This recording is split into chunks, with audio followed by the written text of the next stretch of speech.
Hi అండి, అందరికీ నమస్తే. మనమైతే ఈరోజు రథసప్తమి గురించి తెలుసుకుందామండి.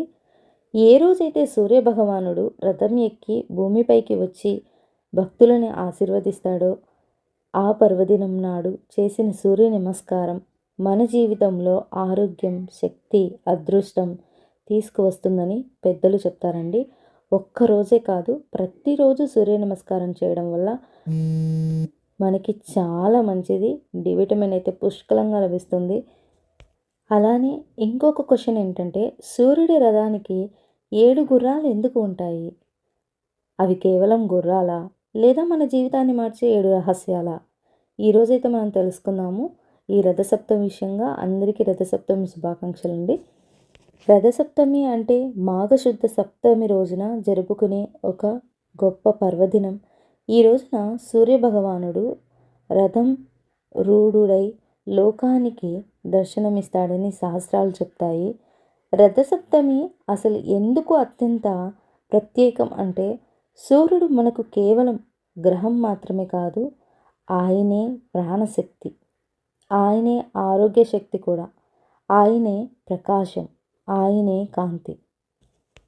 సూర్యుడు లేకుండా జీవితమే లేదు. ఎందుకు అంటే చెట్లు పెరగవు, పంటలు పండవు, మన శరీరంలో శక్తి కూడా ఉండదు. మెయిన్గా బోన్స్ అన్నీ వీక్ అయిపోతుందన్నమాట ఆయన కాంతి మన మీద పడకపోతే. అందుకే రథసప్తమి రోజు సూర్యభగవానుడి ఆరాధిస్తే మనకి ఆరోగ్యం, దీర్ఘాయుషు, శుభం కలుగుతుందని ప్రతి ఒక్కరూ నమ్ముతారు కూడా. ప్రతిరోజు సూర్య నమస్కారం చేయడం చాలా మంచిదండి. అలానే 7 గుర్రాల రథ రహస్యం ఏంటి అంటే, సూర్యుడి రథం గురించి వినగానే మన మనసులో ఒక ప్రశ్న వస్తుంది, ఎందుకు 7 గుర్రాలు అని. 7 గుర్రాలు సూచించే వారం రోజులు 7 రోజులే, ఇంద్రధనస్సు 7 రోజులు. ఇంకా ముఖ్యంగా చెప్పాలంటే మన జీవితానికి ముందుకు నడిపించే 7 శక్తులు అని కూడా భావిస్తారు. అంటే సూర్యుడు మనం రోజు ముందుకు వెళ్ళేందుకు కావలసిన శక్తిని అందిస్తాడు అని అర్థం. రథసప్తమి నాడు ఏం చేయాలి అసలు అనేది మనం ఈ వీడియోలో తెలుసుకుందామండి. ఈరోజు ఆచరించాల్సినవి చాలా సింపుల్గా ఉంటాయి. ఉదయం తెల్లవారుజామున లేచి స్నానం చేసి శుభ్రంగా ఉండాలి. ఇంటి ముందు లేదా టెర్రస్ మీద సూర్యుడికి ఎదురుగా నిల్చొని నీటిని అర్పించడం చాలా పవిత్రం అన్నమాట. నీళ్ళల్లో కొంచెం పువ్వు, అక్షింతలు లేదా తులసి ఆకు వేస్తే ఇంకా మంచిది. తర్వాత సూర్య నమస్కారం చేయడం చాలా ఆరోగ్యం పెరుగుతుందండి, చాలా మంచిది కూడా. మనసు ప్రశాంతంగా ఉంటుంది. వీలైతే ఆదిత్య హృదయం చదవడం కానీ, లేకపోతే సూర్య అష్టకం చదవడం, లేకపోతే వినడం, ఏదైనా చేయొచ్చు. ఈరోజు చేసే ధ్యానం వల్ల మనకి మంచి ఫలితం అయితే దొరుకుతుందండి. అలాగే దానం కూడా చేస్తే ఈరోజు మంచిదనమాట.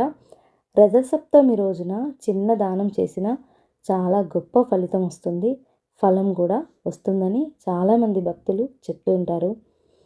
ఏమేమి చేయొచ్చు అంటే, బెల్లం చేయొచ్చు, నువ్వులు చేయొచ్చు, బియ్యం ఇవ్వచ్చు, వస్త్రం కూడా ఇవ్వచ్చు, ఏదైనా పండ్లు కూడా ఇవ్వచ్చు. దానం చేస్తే ఇంట్లో సుఖశాంతులు పెరుగుతాయి, అది ఏదైనా కావచ్చు.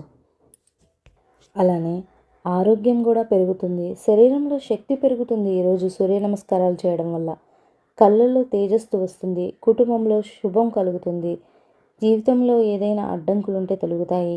మెయిన్గా మన శరీరంలో బలహీనతలు తగ్గుతాయండి ఈరోజు సూర్య నమస్కారం చేయడం వల్ల.